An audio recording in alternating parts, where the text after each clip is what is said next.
Welcome to the Sports Authority, everyone. I'm Tara Packmer, and we've got all your NFL scores and fantasy stats on the ticker at the bottom of the screen. The Who Asked You crew is in studio to break down the Bengals' disappointing, shocking, embarrassing loss to the Chargers.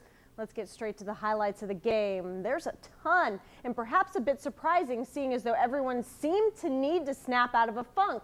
Chad Johnson hasn't been himself all season, and Chris Perry replaces Rudy Johnson in the starting lineup. Rudy punished for the second time for being tardy. He was late for a team meeting yesterday, and the Bengals offense rolls without him and later with him, and the Chargers, with NFL's top offense, put up the points too. And just in time for the Bengals, a big first quarter. The men in stripes march 62 yards on 6 plays. Carson Palmer to Reggie Kelly over the middle with some run after the catch yards, 27 in all. Capped with fullback Jeremy Johnson's turn to carry the ball across the goal line, 7-0 Bengals. The next Bengals drive, it's tight end Tony Stewart getting his number called. Carson Palmer strikes Stewart 26 yards. The one-handed grab to the Cincinnati 42 helps set up the Bengals' second straight score. Rudy's one-possession punishment over. Johnson runs behind Andrew Whitworth and Reggie Kelly to get the Bengals in front of the Chargers 14-zip. The 7-yard score, 1 of 5 rushes, also 5 passes on the Bengals' 89-yard drive. Chargers go 3 and out. The Bengals strike again, and it's a Johnson again. This time Carson connects with Chad Johnson, 51 yards for the 21-point advantage in the first quarter. No celebration for Chad, really, but party for Palmer. Carson starts 8 of 8. Second quarter, Shane Graham misses a 51-yard field goal attempt. Chargers take advantage of the good field position. Phillip Rivers to Keenan McCardell. He beats Delta O'Neal on the 24-yard hookup. Setting up, LaDainian Tomlinson taking advantage of the hole to his left. The 9-yard ground score gets the Bolts on the board. Bengals lead 21-7. And the home team answers with a 14-play, 74-yard drive. Carson finds TJ for the 22-yard pickup there. A third trip into the red zone for Cincinnati produces a Palmer 7-yard toss to Chris Henry with 16 seconds left before the break. Bengals back to a 21-point lead, 28 points, the most allowed in any game by the Chargers. Bengals punt for the first time to begin the second half. Chargers offense starts a-flowing. Rivers to Tomlinson. The slant turns into a 19-yard gain. 5 plays later, LT runs for his second touchdown today, a 4-yarder, pulling San Diego within 14 points. Bengals go 3 and out. First play Chargers. Rivers hits Malcolm Floyd 46 yards. O'Neal hurts himself hitting Floyd. The corner injured his shoulder, leaving the field, but later making a return. Bengals 28-21. Chris Perry, an outstanding 36-yard kick return, plus a Palmer 35-yard dart to CJ there. One of his 11 catches, his previous best this season, 6 catches. That play sets up this one, a Shane Graham 21-yard field goal, Bengals by 10. The Chargers go 80 yards in 9 plays, resulting in a 9-yard score. Rivers to Brandon Manu Maliuna. San Diego now trails just 3 points. The Bengals, they have an answer, though. First play from scrimmage, Carson plenty of time in the pocket. Throws to a wide-open Chad Johnson, 85, shakes and bakes rookie corner Antonio Cromartie for the 74-yard score.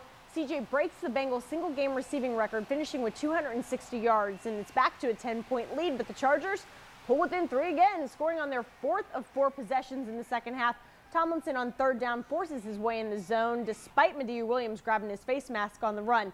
LT 104 yards on 22 carries. Bengals lose their chance to counter because Carson loses the ball.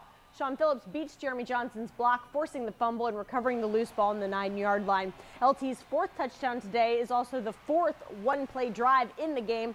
Bengals over-pursue one direction, he goes the other, and Tomlinson's 16th score on the season gives the Chargers the 42-38 lead. Palmer looking for TJ Hushmanzada in the clutch. Marlon McCree drills him. He should get fined for that dirty hit. 85 has to be held back. Graham gets a 44-yard field goal. Bengals down by 1 point. And here comes the dagger. 3rd and 5. Rivers forced from the pocket. Shuffle pass to Manu Maliuna for the 9-yard score. The Bengals give up 42 points in the second half. That's the most in franchise history, and they trail by 8 points with 2.5 minutes. 1:05 to go. 2nd and 10. Carson incomplete. Chris Henry in the end zone. If Henry hangs on to the ball, the Bengals have an opportunity to tie the game with a 2-point conversion. Last chance, 4th and 10. Palmer's pass intended for rookie Glenn Holt out of Kentucky falls nowhere near him. Bolts come back to zap the Bengals 49-41. Chad gets his first 100-yard game of the season. Actually, he more than doubles it. 260 yards, 2 touchdowns, 85 yards for Rudy on 18 carries. That's compared to LaDainian Tomlinson's 104 on 22. Palmer, a personal best, 31 completions and 440 yards. Only Boomer Esiason's 490 and Ken Anderson's 447 are better in the Bengals history books. The Bengals blow a 21-point lead today, tied for the second biggest in franchise history. The 49 points given up today, the most for a Marvin Lewis-coached Bengals team. For the third straight game, the defense doesn't generate a turnover, and for the fifth time in 9 games, they give up at least 20 points. Inside the locker room, disappointment and devastation.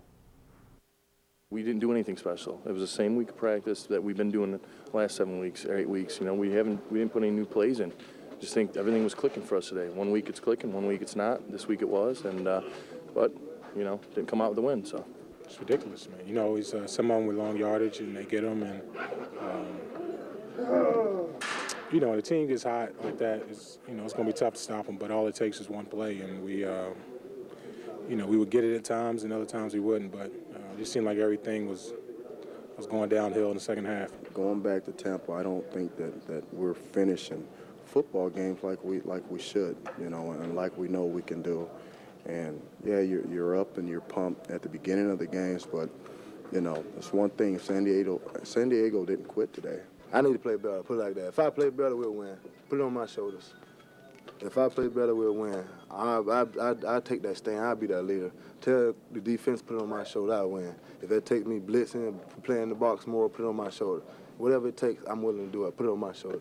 I can only speak for us as offense. Man, today is the Bengals of old.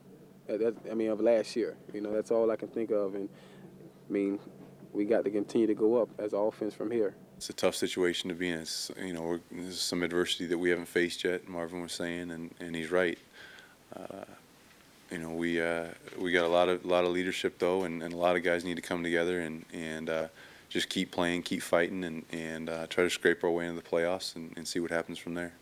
The difference in the second half is we controlled the game. We picked up the tempo. You know, we went no huddle, and we're very good at going no huddle. And so I think that was the difference.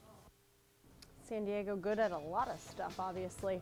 And it's time for you at home to make the call. What do you think about the Bengals now after the tough loss to the Chargers? Still a playoff team, just an average team, or won't even finish 500? Call us up, 345-1212. I want your vote, and your results will come later in the show.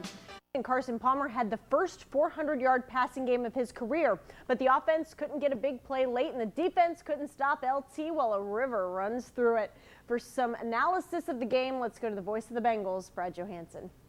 Tara, thank you. Richard Skinner and John Jackson in the house. 1530 Homer, the sports animal, former Bengal. Gentlemen, does it get any worse than this? Sure it does if you lose the last 7, but right now, no. I mean, at this point. Yeah, but this is as bad as it gets. I mean, who would have thought this football team was going to lose 5 or 6 games in any stretch, let alone midway through after a 3-0 start? John, I was convinced if you play with the lead on this team, you're going to be okay. I guess a 21-point lead I thought was going to be safe. Did you think it at that point? I thought that too. I thought that they could go out and establish a great lead, which they did for the second half, but it was a tale of two halves. They came out the first half, they played great. They came out the second half, and they still left everything in the first half. And in talking to all of the guys in the locker room, there don't seem to be any more answers because we do this every week. Nobody seems to have any answers. So you guys are the analysts. Figure it out. What's the problem with the defense stopping a third down in the second half? Can't get off on third down. I know that. I understand that that's the problem. Yeah, I mean, that's how do you fix that problem? They can't stop them. Lack of talent. I mean, what else can you I point don't think it's to a lack of talent. I think it's a lack of execution. They're not executing. Dexter Jackson This team said. is 4-8 in its last 12, Brad. Okay, that's lack of talent. We've had somebody say something after, and there's no question there's frustration, and it was thrown to Dexter. Okay, are you frustrated by this? And he said, no, flat out. Soul searching. Guys need some soul searching in this locker room because there are guys in here who quit. Nobody on San Diego quit today. Guys in here quit, and if they don't want to play it through and finish a game, then they maybe need to find another team. All right, that's great in the generic term, but you look on that football team. Is he talking defense, talking offense, talking the whole entire group? I think from a player's point, he's talking to everybody, from the coaches all the way to whoever mops the floor down there. They've got to want to be there. And today, a lot of guys, you could see, a lot of guys did quit in that second half because they didn't have that same intensity they had in the first half. It was a different ballgame. But I can say a lot of things about this team. I look at those players. I can't find a quitter. I mean, I really can't. Find me a quitter. You're around them more than I am, actually. Well, Find me a quitter. I'm not going to give quitters. I think you can probably go on effort situations. Chris Henry going on a diving catch in the end zone. No question, and that was bad. That ball should have been caught. And you wouldn't call that a quitter? No, I call it a guy who lost focus on that particular play and certainly should have made the catch. A quitter to me is somebody that doesn't run the route all the way out, that just simply jogs and goes, I'm not involved. I mean, he was involved. Ball's in his hands. He just needs to make the catch. He needs to be more focused. Would you call it a quitter? I would call it close to being a quitter. He's not executing the way he should be. They've given him every opportunity to do what he needs to do, and he's not taking advantage of it. Is the bottom line that if you score 41 points in the NFL, you should win the game? And then it comes down. Don't laugh at me. Bottom line is, in Arena League football, if you score 41 points, you should probably win the game. But, there are shootouts. This is like the Indianapolis Colts game of last year, and they fell a touchdown short. Now they fall a touchdown and a 2-point conversion short. Is it because this defense isn't good enough? Silence? That's a good question. But anytime you score over 500 yards with offense, you should win the ball game hands down. So then you're saying it is the defense. Yeah, Brett, 42. Yeah, sure it is. In the second half, they gave up 42 points with the benefit of one turnover. It's not like San Diego's 42 points came off of 2 picks run back for touchdowns, a botched kickoff return, another fumble, one turnover. Other than that, it was down the field, down the field, down the field. I mean, 42 points in this league in one half. It goes back to they couldn't get off the field again. Right. Yeah, you go 1 of 5 on third down conversions defensively in the first half, and then you cannot. 7 of 8 in the second half. 7 of 8 in the second half that they convert. Phillip Rivers is there, and there's no question LaDainian Tomlinson is something special. But he doesn't go off crazy. They send him out. They do what they do with him.